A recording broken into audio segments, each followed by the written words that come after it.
Well, there's a condition that I call abandaholism, which is the addiction to abandonment, which is you are attracted only to unavailable people. And this is so prevalent that there are so many people who are attracted to the unavailable. And it even reaches the extreme that when somebody comes along who initially was unavailable, and then they become available, they decide, okay, you know what, I'm here for you. I'm opening my heart up. Let's be together. At that point, when you're a bandaholic, you tend to lose interest. And you say, well, this person has become boring. There's no chemistry, or he or she just isn't the right person. And what really happened there is that the person became completely available and you lost interest because unbeknownst to you, you've become sort of addicted, so to speak, to the insecurity. You've become addicted to the hard-to-get feeling of pursuit. And by addiction, I mean it's something you've become accustomed to in a way that in order for you to feel that you're interested in someone, in order to feel quote-unquote love towards someone or attraction, you need to feel simultaneously insecure. Well, that's a bummer. It's a bummer.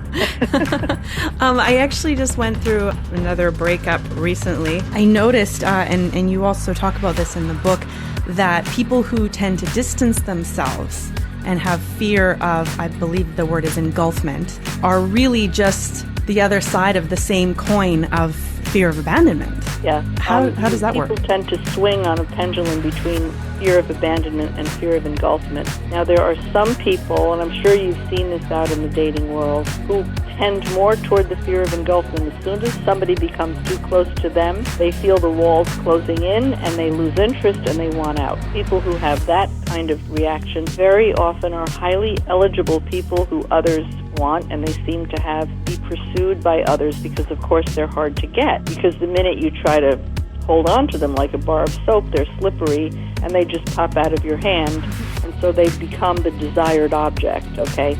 So there are people who tend more toward fear of engulfment, where they can't stand somebody counting on them and needing them and falling in love with them, and it makes the walls close in. The opposite of that is fear of annihilation, fear of abandonment, where you're constantly afraid of being rejected. You're afraid yet another relationship is going to fall apart because the other person lost interest.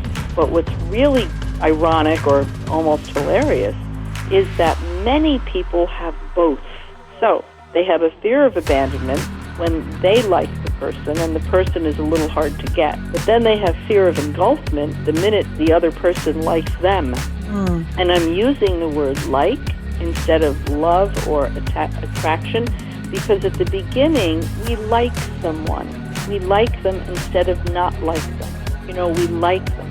That's how it starts. And when we like someone, when we actually, I like him or her, that is when we want the person, and that is often when we fear the abandonment, because what if they don't like us back? So the pendulum can swing between fear of abandonment and then fear of engulfment, back and forth in a wild pattern that doesn't leave very much time in between where you're having an actual relationship which is in balance, because the pendulum swings to the opposite extremes. That seems to be sort of what happened with this most recent situation. Like, I met him and I liked him, and then I saw that he seemed to have this distant personality type. And right away I was like, oh no, I can't let myself like this person because I can see already what he's going to do to me. Yeah. So then I tried to push him away, and what that did is it made him want me more. And then he pursued me, and I kind of gave in because the chemistry was so strong. And then we just got into this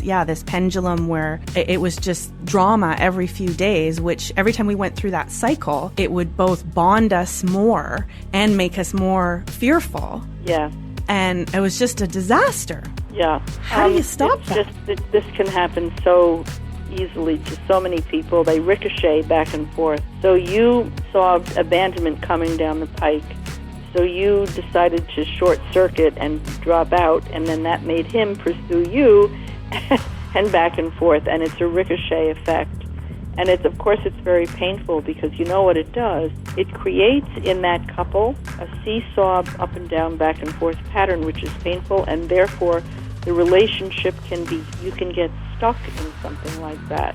especially if it goes back and forth and it's not one side wanting the other side more consistently, if it's sort of you take turns, that can be a very stuck pattern, that it goes back and forth.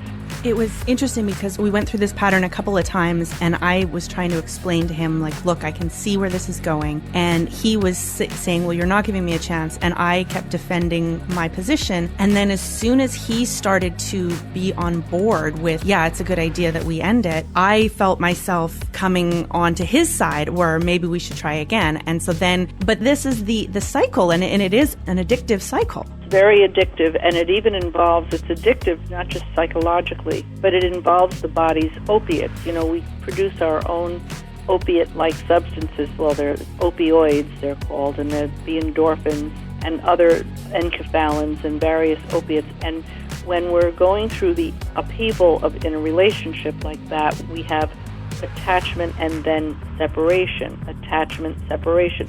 The opiates in the body are produced, and we actually become addicted to the cycle. So it isn't just psychologically. We're actually looking to regain our homeostasis by staying in a painful cycle. Oh, it's so brutal. And I imagine that because what I'm noticing is now it's been a few days and I start to feel a bit calmer, and then if we have any contact again, like I can just feel it. It's like having a cigarette after you've quit smoking. Yeah, it's toxic. After you've quit smoking, you can actually feel almost, sick from smoking the cigarette, but excited at the same time. It's sort of like, yes, it's sort of toxic flavor that I love.